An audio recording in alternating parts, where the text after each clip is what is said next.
पड़ताल करेंगे और ये जानने की कोशिश करेंगे कि आखिरकार उनकी बातों को सरकार क्यों नहीं सुनती। देखिए, ये भारत के वो बच्चे हैं जिन पर भारत के हर नागरिक को गर्व है, लेकिन इन बच्चों ने जो आरोप अपनी फेडरेशन के अध्यक्ष पर लगाए हैं, वे आरोप बहुत गंभीर है।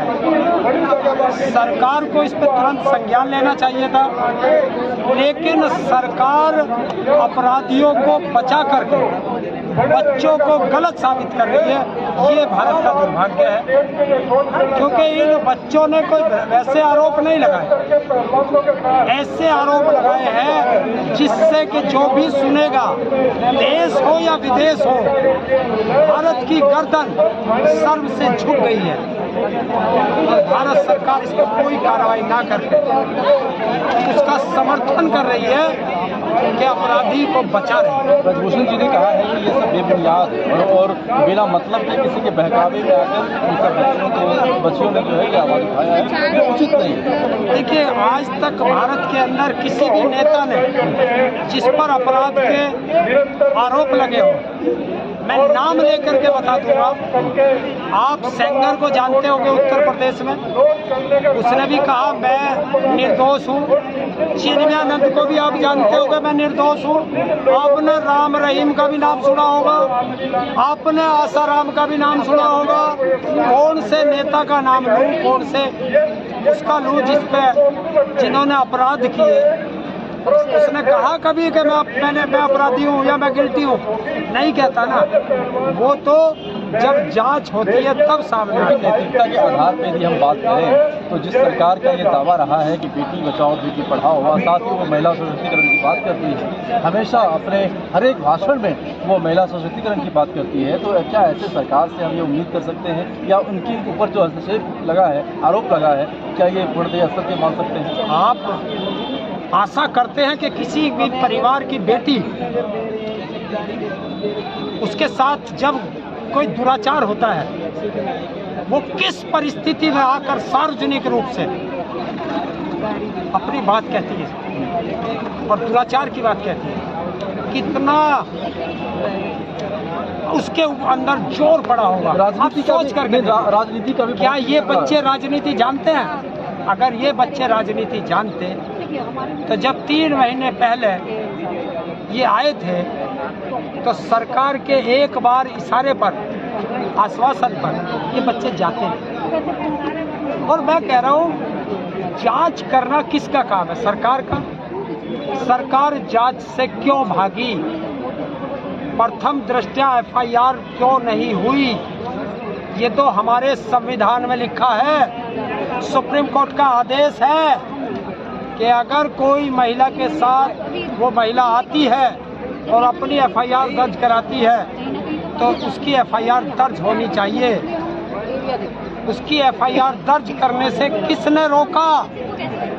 वो कौन सा अधिकारी या नेता है जिसने आज तक इनकी FIR दर्ज नहीं होने दी? जवाब दे। लेकिन साथ ही साथ ये एक बहुत बड़ा सवाल है कि यदि भारत के इतने बड़े रेसलर के साथ में ऐसी घटना हो सकती है तो क्या उसमें जो आम जनमानस के ऊपर इसका क्या इफेक्ट पड़ेगा? प्लस जो वैसे लड़की हैं जिनका बैकअप कुछ भी नहीं है, वो किस तरीके से खेल को आगे बढ़ाएंगे और कैसे उनके दिमाग के अंदर वो सोच पनप पाएंगे? ये आप भी सोचो और पूरे देश को सोचना चाहिए कि जिसको भी पता चलेगा कि इस खेल में या दूसरे खेल में या किसी भी उसमें, सीधे तौर पर हरेंद्र साहू से पूछे कि अपने अंदाज में आप किस तरीके से बयां करेंगे, किस तरीके से सरकार से मांग करेंगे? मैं सरकार से एक चीज कहना चाहता हूँ, सीधे प्रधानमंत्री से, जी कि देश का फकीर शहंशाह सोता है महलों में और भारत की आन बान और शान और भारत की बेटियां रोते हुए सोती हैं सड़कों पर। शर्म आती है मुझे ऐसे देश के राजा को कहते हो। लेकिन फकीर शहंशाह की जब आपने बात किया तो ये तो निश्चित रूप से जिस तरीके से मौजूदा सरकार हमेशा से ये वादे करती है कि भाई हमें तो कुछ ऐसा है नहीं, ना कोई लोभ है, ना लालच है, ना कुछ है, वो तो एक फकीर के जैसा आए हैं और वो राष्ट्र सेवा कर रहे हैं। तो राष्ट्र सेवा के ऊपर भी कहीं आपकी भावनाएं आहत हो? कौन कह रहा है राष्ट्र सेवा कर रहे हैं? कौन कह रहे हैं? इसके प्रधान कहते हैं। इसे राष्ट्र सेवा कहते हैं, इसे राष्ट्र सेवा कहते हैं। अडानी अंबानी का यार बन गया, देश को बेच के मलाई खा गया, उसे राष्ट्र सेवा कहते हो? राष्ट्र सेवा ये होती है कि अगर देश की एक बेटी ने भी उंगली उठाई तो राजा को सुन लेना चाहिए। वो तो ये कहता था कि मैं कपड़ों से अपराधी पहचान लेता हूँ, वो कहता था कि मुझे जाने की जरूरत नहीं है, मैं ड्रोन भेज के खबर ले लेता हूँ। तो क्या उसे अपने घर के नीचे बैठे हुए ये बच्चे नहीं दिखाई दिए? जो अपराधियों की बात करें तो अभी लिहाजा उत्तर प्रदेश में आपने देखा किस तरीके से चुन कर मिट्टी में मिला दिया गया है। किसको मिलाया? किसको मिलाया? किसको मिलाया? अहमद की बात कर रहे हैं आप अपराधी की बात कर रहे हैं। अपराधी के ना मैं पक्ष में हूँ ना विपक्ष में। मैं पूछता हूँ ये देश और दुनिया में उत्तर प्रदेश की कैसी छवि गई होगी कि कानून व्यवस्था के अंदर हत्याएं हो रही है। जनता में तो खुशी है ना, जनता तो मौज बना रही है। अब ये आप जनता तो ये कह रही कि नहीं अच्छा हुआ। देखिए मैं क्या कह रहा हूँ, वो लोग कह सकते हैं जो तेरे समर्थक होंगे, तेरे मतलब सरकार। मैं सिर्फ देश की बात करता हूँ, मैं किसी का समर्थक या कहा कि भाई 40 सालों से जिसका आतंक था और यदि उसको किसी भी तरीके से खत्म कर दिया जाता है तो इसमें सियासत नहीं होनी चाहिए। अपराधी है, उनका अपराधी सजा मिल गया, काम खत्म। इन बच्चों ने जिस पर आरोप लगाए हैं, जिसे तुम आरोप कहते हो, वो शायद भारत का सबसे बड़ा डॉन ना हो, जिसके ऊपर 150 मुकदमे हो। उसे क्या कहते हैं आप? उसे क्या कहेंगे? उस पर देश क्या कहेगा? ये भी आप सुने। वो तो राजनीतिक है ना, बोलता है। अच्छा, वो भी राजनीतिक था। जिसकी आप बात कर रहे हैं वो भी राजनीतिक था, वो भी राजनीतिक था।